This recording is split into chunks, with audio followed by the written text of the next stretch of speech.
এই যে সামনের মানুষটা যে তোমাকে এইভাবে কষ্ট দিচ্ছে, সে কিন্তু এটা জানে যে তুমি ওকে যেইভাবে ভালোবাসা দিয়েছো সেই ভালোবাসাটা ওকে আর কেউ দিতে পারে না।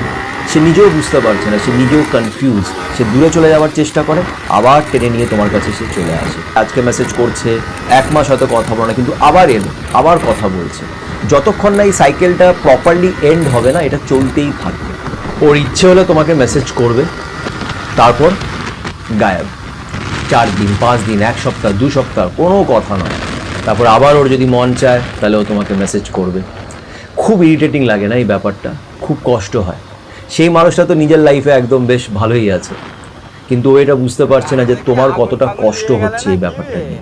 তুমি ওর মেসেজের অপেক্ষা করছো, তুমি ওর সাথে কথা বলতে চাও, কিন্তু ও তোমায় আর সেইভাবে পাত্তা দিচ্ছে না।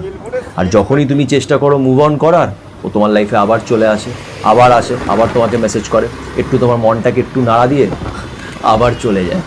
তুমি বুঝতে পারছো না যে কি করা উচিত, আর এই মানুষটা এরকম কেন করছে, ও কি চায়। খুব কনফিউশন হয়, তাই না? খুব খারাপ লাগে, আমরা একটা জায়গায় স্টাক হয়ে যায়, লাইফে এগোতে পারি না। এই বিষয় নিয়ে আজকে আমরা চর্চা করব, কিন্তু তার আগে একটা ছোট্ট রিকোয়েস্ট করব যে তোমরা যদি আমার এই চ্যানেলটাকে সাবস্ক্রাইব এখনও যদি না করে থাকো, তো প্লিজ আমার চ্যানেল সাথে সুমন্তকে অবশ্যই সাবস্ক্রাইব করো, এতে আমি অনেক মোটিভেশন পাবো আর আরও ভিডিওস বানাতে পারবো।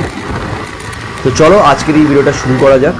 তো এই যে সামনের মানুষটা তোমাকে যখন মন চায় মেসেজ করে, তারপরে অনেক দিন কোনো কথা বলে না, তারপরে হঠাৎ ওর মন চাইলে তোমাকে মেসেজ করে, এরকম ও কেন করে আর তোমার কি করা উচিত, এই বিষয়ে আমি দুটো অ্যাঙ্গেলে কথা বলবো, একটা নেগেটিভ একটা পজিটিভ। প্রথমে এই মানুষটার নেগেটিভের ব্যাপারে আমি বলবো, ঠিক আছে?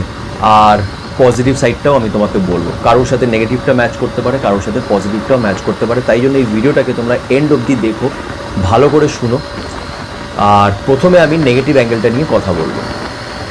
তো দেখো, এই যে মানুষটা তোমাকে মাঝে সাঝে মেসেজ করে, তারপরে করে না, তুমি একটা প্ল্যান করো যে না ঠিক আছে অনেক হয়েছে, এবার আমি মুভ অন করে যেতে চাই, আর আমার ভালো লাগছে না, আমি সরে যেতে চাই।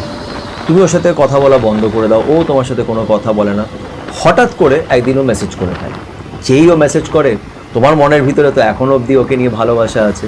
যেই তুমি ওর মেসেজটা দেখো, তোমার বুকটা ধরপড় করতে লাগে।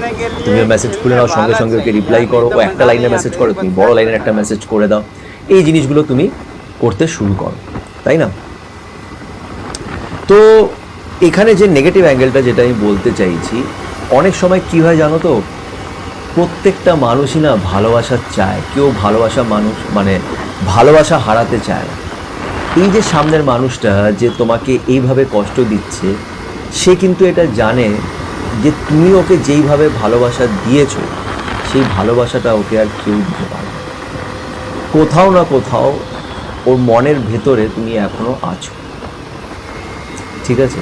কেন কি, তুমি তো ওকে মন খুলে ভালোবেসেছো, তুমি নিঃস্বার্থে ওকে ভালোবেসেছো, যা পেরেছো ওর জন্য করেছো একদম মন থেকে। কখনোই এটা দেখোনি যে ও তোমার জন্য কী করেছে, তুমি কিন্তু ওকে মন খুলে ভালোবাসা দিয়েছো।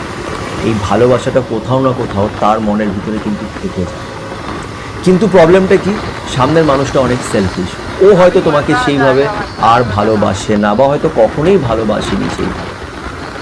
তো সামনের মানুষটা কি করে, নিজের লাইফে বেশ এনজয় করছে, নিজের লাইফে বেশ ভালোই আছে, হয়তো তার লাইফে অন্য কোনো পার্টনার আছে, তার সাথে সে ভালো আছে, সব কিছুই চলছে। কিন্তু যখন সে কষ্ট পায়, যখন সে আপসেট হয় বা নিজের লাইফে লো ফিল করে, তখন তার তোমার কথা মনে পড়ে, সে তোমাকে এসে মেসেজ করে। বা অনেক সময় তারা কি করে, বেশ নিজের মতনই আছে, নিজের লাইফে বিজি আছে, হঠাৎ একদিন ভাবে যে আরে ওই মানুষটা আছে তো আমার লাইফে, ও চলে যায়নি তো। কেন, তুমি তো ওকে অনেক ভালোবাসা দিয়েছো, তুমি ওকে অনেক ভালোবাসা দিয়েছো, সেই ভালোবাসাটা সে আর কোথাও খুঁজে পাচ্ছে না। তাই জন্য সে কখনোই চায় না যে তুমি ওর লাইফ থেকে চলে যাও। কিন্তু সে কিন্তু সেলফিশ, সে নিজের লাইফে যেটা যেটা সে চায় সেগুলোকে সে নিয়ে নিচ্ছে, কিন্তু সাথে তোমাকেও রাখতে চাইছে। কারণ তুমি ওকে সেই ভালোবাসাটা দিয়েছো, আর তুমি ওখান থেকে মুভ অন করতে পারছো। এটা হয়। তো এই জন্য এই মানুষটা এরকম করে। এবার এটা তোমাকে দেখতে হবে যে তুমি যেই মানুষটাকে ভালোবাসো সে কেউ। তো এটা একটা নেগেটিভ সাইড তুমি বলতে পারো। এরকম কেসে তো আমার মনে হয় যে তোমাকে আজ নয়তো কাল মুভ অন করতেই হবে এখান থেকে। এবার আমি পজিটিভ সাইডটাও তোমাকে বলার চেষ্টা করব। এবার এটা একটা পজিটিভ অ্যাঙ্গেলও আছে। অনেক সময় কি হয় জানো তো, আমরা সামনের মানুষটার গল্প আমরা জানি না, আমরা জানি না যে তার লাইফে কি চলছে, সে কোন পরিস্থিতিতে আছে।